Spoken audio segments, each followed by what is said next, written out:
Co grupo parlamentario do PP configurado e definido no Parlamento, coas novas incorporacións da provincia de Pontevedra ao hemiciclo galego, hoxe reuniuse o PP provincial co obxectivo de comezar a manter unha serie de reunións para interactuar entre Concello, Partido Provincial e Parlamento. Vamos a intentar levar a cabo unha labor intensa.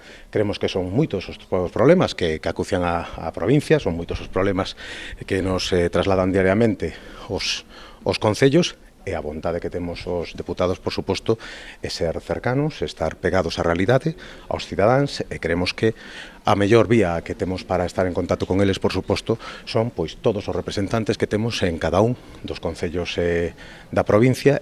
O obxectivo desta reunión é o de comezar cunha nova mecánica de traballo entre o partido e o Parlamento galego. Por lo tanto, a partir de ahora estableceremos mecánicas de apariciones públicas, ya digo, de sectores, de contactos con todos aquellos que tengan que necesiten cualquier gestión de tipo parlamentario. Ya digo, ya será la razón una vez que ya está formado el grupo. Hasta ahora estamos esperando para hacer esta reunión y a partir de ahora serán reuniones normales. Esta es la primera de acoplamiento con el comité de dirección, pero será tamén unha mecánica habitual a partir de ahora. Esta é a primeira reunión de moitas que se levarán a cabo nesta legislatura dende o PP provincial.